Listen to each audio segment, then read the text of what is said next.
is impure and it's not edible. It's haram. Except, there's an exception to that, and that is the hair, fur, and wool and feathers of edible animals. Because Allah subhanahu wa ta'ala mentioned that in the Quran in the way of His favor over us, that we benefit from their wool and their wool and their fur and so forth. So like wool that's sheared off sheep, that's pure. And similarly fur of camel hair or whatever that's removed during the animal's life, that's pure. As opposed to like a horn that was removed from a goat during its life. Once it's removed, and then it's impure. So ivory is impure. And Allah knows best about that. You had mentioned that everything from a dead animal that's slaughtered incorrectly is impure, meaning the skin, unless that one exception you give about the deer being tanned.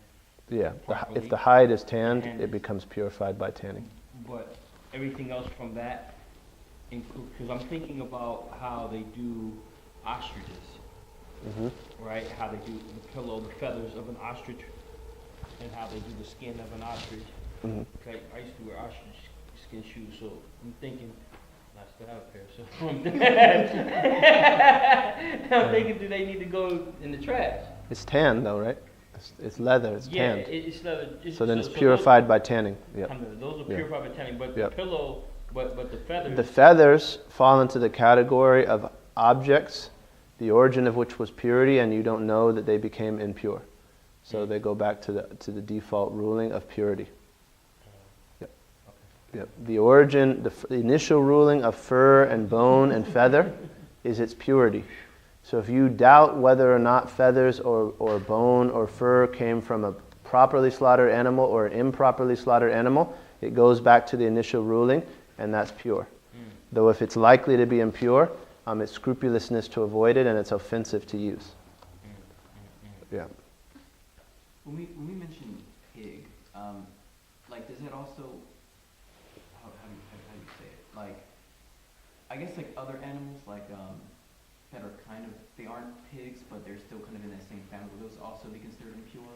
Like, I'm trying to think like a boar or something? Like those kinds of. Allahu alam, wild boars are essentially wild pigs, so they'll fall in that category, and Allah knows best.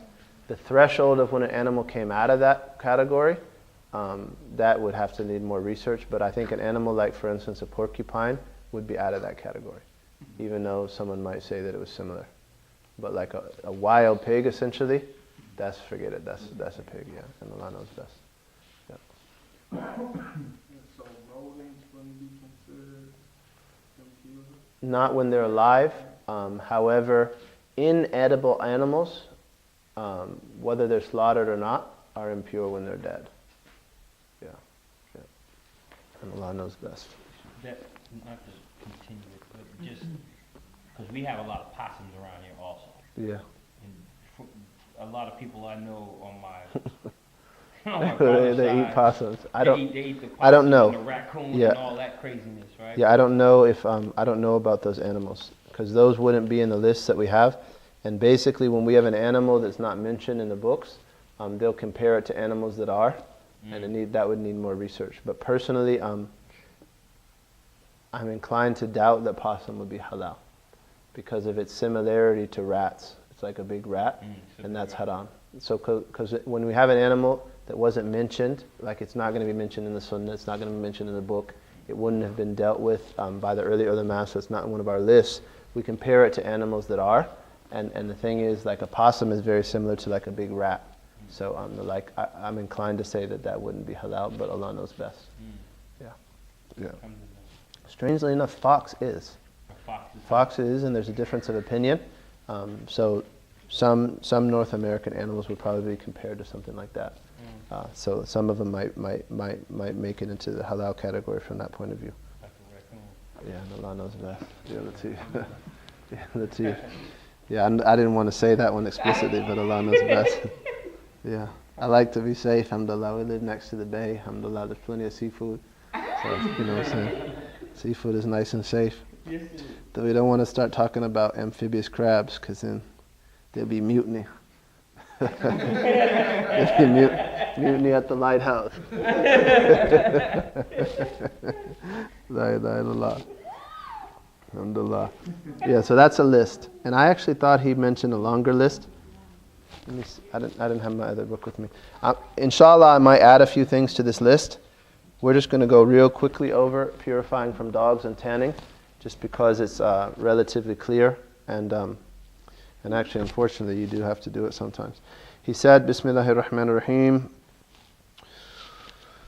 La ilaha illallah Muhammadur Rasulullah sallallahu alayhi wa alihi wa sahbihi wa sallam. ويغسل الإناء من ولوغ الكلب والخنزير 7 مرات إحداهن بالتراب ويغسل من سائر النجاسات مرة تأتي عليه و3 أفضل وإذا تخللت الخمر بنفسها طهرت وإن خللت بطرح شيء فيها لم تطهر. So he's mentioning now purification from the filth of dogs or pigs. He says containers in which dogs or pigs have lapped are washed, meaning that they've licked it. Containers that dogs and pigs have licked are washed 7 times. One of the washing must include dirt. Okay, so that's from one categorization. We can talk about light filth, medium filth, and heavy filth. Light filth is that of a boy that's not 2 years old, and he's only the urine of a boy who's not yet 2 lunar years old, and he's only consumed breast milk. So that's light filth that just has to be spattered with water. And we discussed that a couple lessons ago to be purified. Medium filth is everything else other than heavy filth, and that's what has to be washed. And we're going to mention that again. We've discussed that briefly. Dog and pig filth has to be washed 7 times, one of them with dirt. Okay, what do we mean by dirt? We mean that enough dirt is there that it makes the water murky. So like if you were, for instance, after a rainstorm, for instance, or a rushing river, that's one of those rivers where the water is murky from mud, then if you were to just hold it in that water till it passed over it for a period of time, that would be enough. So it means murky water. It doesn't have to be real thick, but just murky. You can either put the dirt on, then pour the water on, or pour the water on, then put the dirt in it. But the best thing is to mix the earth into the water and then wash the thing with it. Now, it has to be washed 7 times. There's a detail though, and this relates particularly to dogs. It has to be washed 7 times after the filth itself has been removed, as well as its attributes of color and smell, i.e. in taste, but we're not going to talk about that. So after the filth and its attributes has been removed, the washing that removes those counts as 1. So then you have to do 6 more.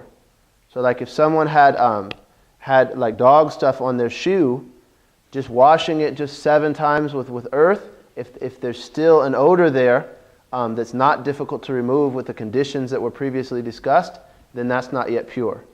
So if you're going to purify something from something like that, you should wash it, clean it to the point that no more attributes remain that aren't difficult to remove.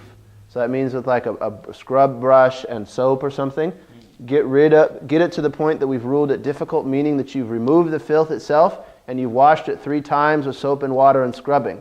So then at that point it's ruled pure from the point of view of difficulty. So then the washing in which that occurs counts as 1. And then it's best to put the earth in the first washing, or the earliest washing you can. So in this case you would put the earth, ideally, it could have been any of them, but ideally you put it in number 2, and then 5 more remain.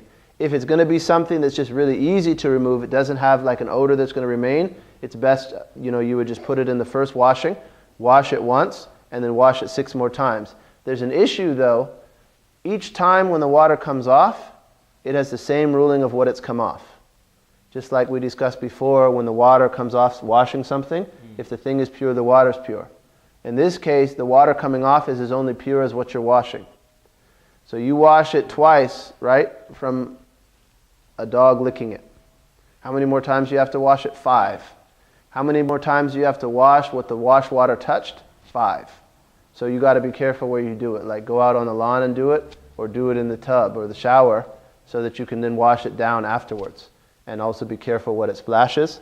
And Allah knows best. There's just one more ruling he mentioned, and we'll add one more for benefit's sake. He mentioned that wine that becomes vinegar by itself becomes pure. So some things become pure not by washing but by transformation. So wine was impure. It sits, in a barrel, and after a period of time, if it's exposed to air, didn't have a cork in it, it'll become vinegar. So